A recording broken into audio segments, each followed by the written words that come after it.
Very much, Manu Raju, helping us better appreciate what's going on. Let's get some more now from Democratic Congressman John Garamendi of California. He's a member of the Armed Services Committee. Congressman, do you think it's the job of lawmakers, members of the House of Representatives like you, to, quote, protect presidents from their own party? That's the suggestion that we heard from Devin Nunes. Absolutely not. When we swore our oath as we took office, it was not to protect the president. It was rather to protect America, the Constitution, from all enemies, foreign and domestic. Nowhere did it say protect the president. That's not our job. We're an equal and opposite and occasionally an opposing branch of government. Our job is to make sure that we're protecting America from enemies within and without. That's not to say the president's an enemy. It's simply to say that's not our job.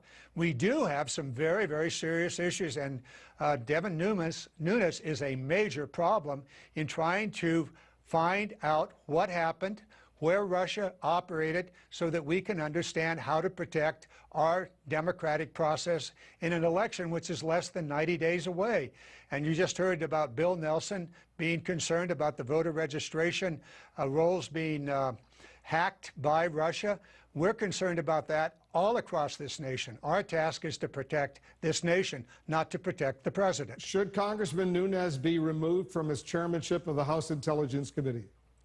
Absolutely. He should have been removed a year ago, when it was very clear that he was not working in the interest of Congress, not working in the interest of trying to find out what had actually happened with Russia's involvement in the election, not only in the presidential campaign and perhaps with the Trump campaign, but in the broader scope of influencing the men and women of America that were going to go and vote, as well as breaking the law, hacking into and stealing information, not only from the Democratic National Committee, but also from the Democratic Congressional Campaign Committee, as well as John Podesta. Those are crimes that Russians have been indicted for taking part in.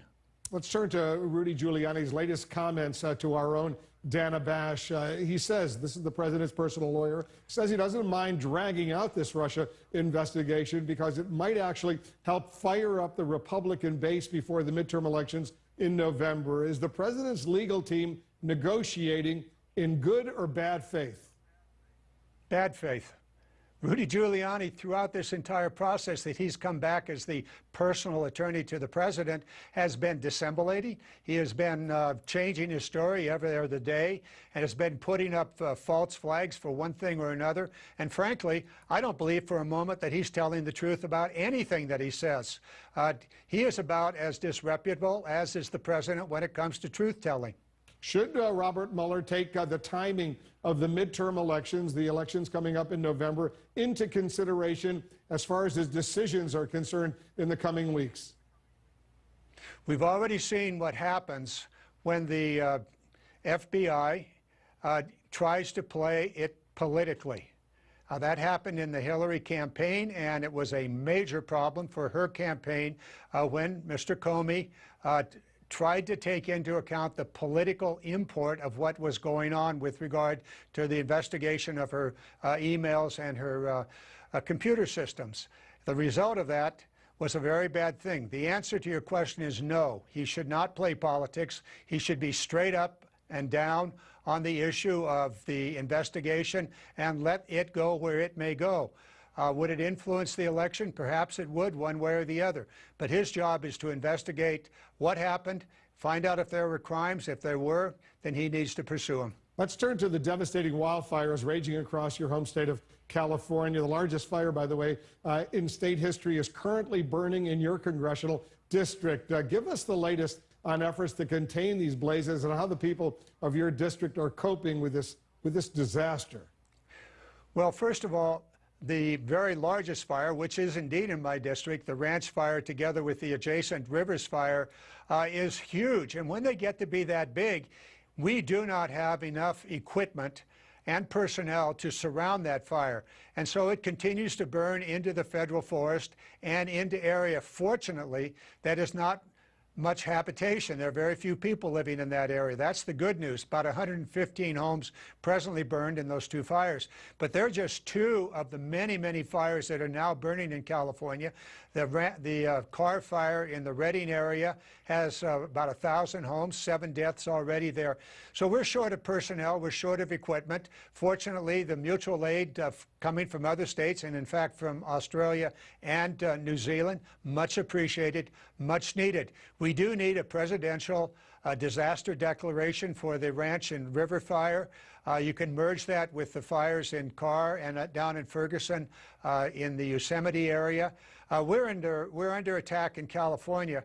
And then one more thing, Wolf, when the president says the problem is that we're letting water flow out to the ocean, that's just foolishness. There are many other words I could use to describe it, but let's just say it's foolish. What we do need is federal assistance in the Presidential Disaster Declaration, and we also need, over time, to manage our wildlands, our forests, better than we have in the past. And that's going to take federal money, and so we'll need that help from the president as well. Have you been in contact, Congressman, with the White House to try to get a clear answer on exactly what the president means, what he's proposing, when he says your environmental laws in California are preventing water from being used by these firefighters to end this? I wouldn't even try to understand what this president is thinking. It looked to me like he wasn't thinking. I remember as he said that, what my mother would say, engage your brain before you engage your mouth. Similarly, the president really ought to ask a few people what's going on before he starts his finger on his tweet. The reality is it was just foolishness. The reality is that we do need federal help. We do need water policy in California, and there's one thing they could help with. In the area where that fire is now burning, we must build an off-stream storage reservoir called Sites Reservoir.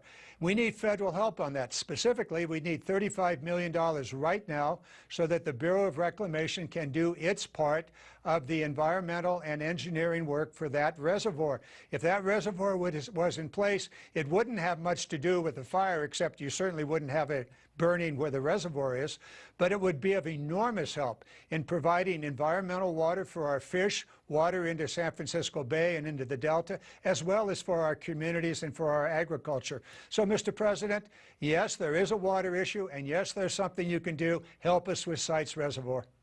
Congressman Garamendi, thanks for joining us. Thank you. And good luck to all the folks in your district, elsewhere in California as well. This is a true disaster. Up next, Moscow's furious at new sanctions ordered by the Trump administration after a nerve agent attack in Britain. Will the Kremlin retaliate? And President Trump's lawyers seem to be out to thwart an interview with the special counsel, Robert